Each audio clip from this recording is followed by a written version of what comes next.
Delhi assembly election 2025 का नतीजा सामने आ गया है। बीजेपी ने 27 साल बाद इख्तिदार में वापसी की है। बीजेपी ने इस इलेक्शन में बड़ी जीत हासिल की है। 70 में से 48 सीटें बीजेपी के खाते में गई हैं, जबकि सबसे बड़ा झटका अरविंद केजरीवाल को लगा है।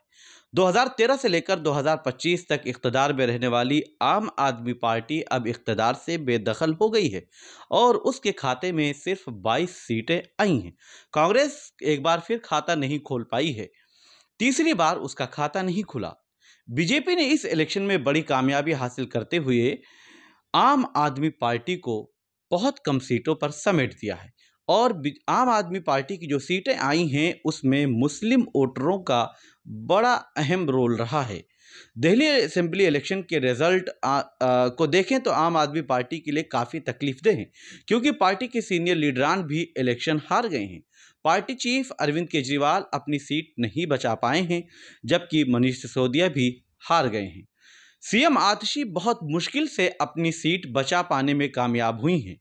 उन्होंने 1000 से कम वोटों से जीत हासिल की।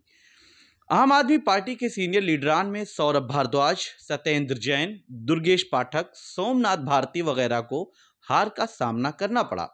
आम आदमी पार्टी के मुस्लिम लीडरान अमानतुल्लाह खान, इमरान हुसैन, आले मोहम्मद इकबाल और चौधरी जुबैर ने कामयाबी हासिल की है, जबकि मुस्तफाबाद की सीट बीजेपी के खाते में चली गई है। यहां मुस्लिम वोटों की तकसीम का फायदा बीजेपी ने उठाया और मोहन सिंह बिष्ट ने आम आदमी पार्टी के आदिल अहमद खान को 17,578 वोटों से हरा दिया। आदिल खान को तकरीबन 67,000, जबकि एमआईएम के ताहिर हुसैन को 33,000 से ज़्यादा वोट मिले हैं।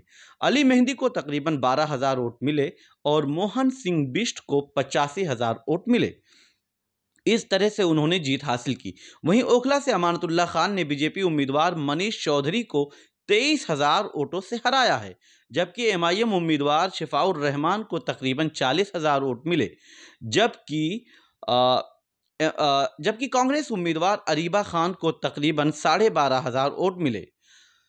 इसी तरह से आतिशी ने रमेश बिधूड़ी को हराया है। वहीं कांग्रेस लीडर संदीप दीक्षित, अलका लांबा, हारून यूसुफ, देवेंद्र यादव समेत कई सीनियर लीडरान हार गए हैं। लेकिन बीजेपी की तरफ से अरविंदर सिंह लवली, राजकुमार चौहान, रेखा गुप्ता, तिलक राम, चंदन कुमार, रविंद्र सिंह नेगी, तरविंदर सिंह मारवा जैसे लीडरान कामयाब हुए हैं। अरविंद केजरीवाल के लिए अब आगे की राहें आसान नहीं होंगी, क्योंकि अब उसकी सियासत को भी खतरा लाहिक हो गया है। बहरहाल आगे क्या होगा ये तो आने वाला वक्त बताएगा, लेकिन अरविंद केजरीवाल के लिए पूरी पार्टी को मुत्तहिद रख पाना सबसे बड़ा चैलेंज होगा। इससे पहले अगर बात करें तो सीलमपुर की सीट पर चौधरी जुबैर अहमद, जो कांग्रेस के सीनियर लीडर रहे चौधरी मतीन अहमद के बेटे हैं, उन्होंने बीजेपी उम्मीदवार को बड़े फर्क से हराया। इसी तरह से इमरान हुसैन ने बल्ली मारान की सीट पर बीजेपी उम्मीदवार को हराया और हारून यूसुफ को एक बार फिर तीसरे नंबर पर ही रहना पड़ा। हारून यूसुफ एक बार फिर तीसरे नंबर पर रहे और वो जीत हासिल करने में नाकामयाब हुए। लेकिन मुस्लिम अक्सरियती जो सीटें हैं वहां पर आम आदमी पार्टी ने एक बार फिर कामयाबी हासिल की है। हालांकि मुस्तफाबाद की सीट ही एक ऐसी सीट रही जो मुस्लिम अक्सरियती सीट है और वो बीजेपी के खाते में चली गई है। ये आम आदमी पार्टी समेत कांग्रेस और एमआईएम के लिए झटका माना जाएगा। यहाँ पर सोशल मीडिया पर एमआईएम को कसूरवार ठहराया जा रहा है कि एमआईएम ने ताहिर हुसैन को मैदान में उतार दिया, जिसकी वजह से ये सीट बीजेपी के खाते में चली गई। लेकिन एक बात तो ये तय है कि जो आम आदमी पार्टी की 22 सीटें आई हैं, इन 22 सीटों में सबसे अहम रोल मुस्लिम लीडरान ने अदा किया, मुस्लिम वोटरों ने अदा किया है। ताकि मुस्लिम वोटरों ने अगर आम आदमी पार्टी का साथ नहीं दिया होता तो शायद आम आदमी पार्टी की हालत और ख़राब हो सकती थी।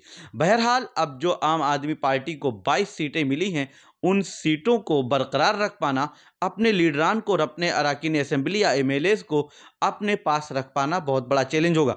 लेकिन बीजेपी ने 27 साल के बाद दिल्ली की कुर्सी पर कब्जा किया है और एक तरह से काफ़ी बड़ी वापसी की है और पीएम मोदी ने आज पार्टी दफ्तर में पहुंचकर अरविंद केजरीवाल पर बड़ा हमला बोलते हुए इसे पार्टी के लीडरान और कारकुनान की जीत करार दिया है। बहरहाल दिल्ली में अब बीजेपी की सरकार है, डबल इंजन की सरकार की बात की जा रही थी, वो सरकार वापस आ गई है। अवाम ने और जनता ने बीजेपी की सरकार बना दी है। अब देखना होगा कि बीजेपी ने जो वादे किए थे, खास तौर पर महिलाओं को या खवातीन को 2500 रुपये देने का वादा, फ्री बिजली, मुफ्त बिजली की जो बात की जा रही थी, हालांकि बीजेपी पहले वही रेवड़ियों पर सवाल उठा रही थी, लेकिन अरविंद केजरीवाल के लिए जब सवाल उठाया गया तो बीजेपी का जब फिर मंशूर या मैनिफेस्टो की बात कर लें, जब वो सामने आया तो बीजेपी ने वादा किया था कि अरविंद केजरीवाल की जो स्कीमें हैं या आम आदमी पार्टी की जो स्कीमें हैं, वो स्कीमें जारी रहेंगी। और इस तरह से बीजेपी दिल्ली में कामयाबी हासिल कर पाई है। और अब देखना होगा कि उसके सामने कितने चैलेंजेस होते हैं और उन वादों को निभा पाना कितना आसान होता है। हमारी वीडियो आपको पसंद आए तो लाइक कीजिए, शेयर कीजिए और सब्सक्राइब कीजिए। साथ ही कमेंट बॉक्स में अपनी राय भी जरूर दें। और हाँ, अगर फेसबुक पर आप वीडियो देख रहे हैं तो हमारे पेज को फॉलो करना ना भूलें।